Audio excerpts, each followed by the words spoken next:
Урматтуу коллегалар, мен ойлойм биякта ача пикирдин дагы бир маңызы бар да, бир себеби. Мен коллегаларды суранат элем да, парламент ичинде мындай ызы чуу биз болсок, сыртта турган элдин анысы эле жүрөгү түшүп бүткөн да. Анан урматтуу төрага дагы бир айта турган нерсе бар. Элдин баарын коркутуп үркүтүп, каматып атып мына ушуга алып келатабыз. Парламент ичиндеги ызы чуу сырттагы элдин коркконунан болуп атат. Кечээ менин шайлоо округунда элмен жолугушууга барсак айтып атат. Кыргыз тилине башка улуттар айтып атат. Биз каршы эмеспиз. Бирок мисалы Казакстанда, Өзбекстанда коңшу жетекчилер менен жолукканда сурап көрсөңүздөр дейт, аларда кечки курстар бар дейт.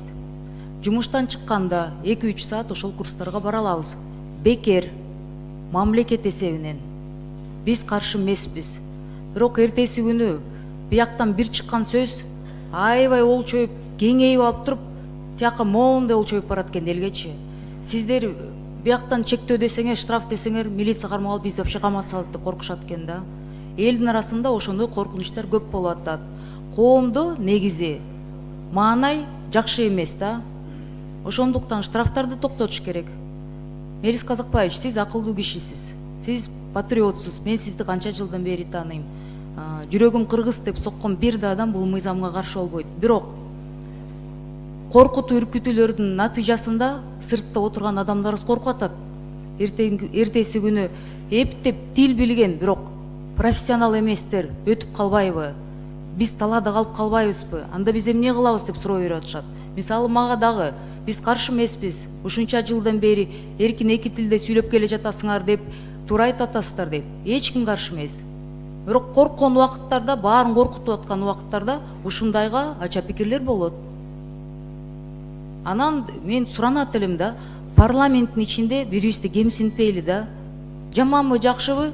Мыйзамдар өтүп атканда чуркайбыз бири-бирибизге, колдоп бериңиз деп. Анан сен мындайсың, сен тигиндейсиң. Кимибиз эң чоң популист экени аны сырттан элибиз билет. Суранам, өлбөйлү. Бул мыйзамга каршы болбойт эч ким. Бир эле Мелис мырза, шарт түзүп берели. Каражат керекпи? Мен ойлойм, биякта бюджет кабинетинин жетекчиси төрагабыз баш болуп, кошумча каражат бөлүп берели. Ар бир Бишкек, негизи бул маселе Бишкек шаарынын тегереги, анан Бишкек шаары болот да. Ошол Бишкек шаарынын ичинде кечинде 2-3 саат болобу 6-дан 9-га чейин бекер курстарды ошого каражат бөлөлү. Ошого жардам берели да. Бирок бири-бирибизди орой мамиле кылып, кемсинтип, коркутуп, парламент ичинен уже бүттүк. Сырттагы эл калчылап антип эле сүйлөгөндөн да коркуп калды. Жартысы камалып, жартысы деген кыргыз тилин кабыл алсаң, мен жумуштан да куйсуңар, мен ачкадан эчтеп өлөмбү дегенге чейин барып атышат.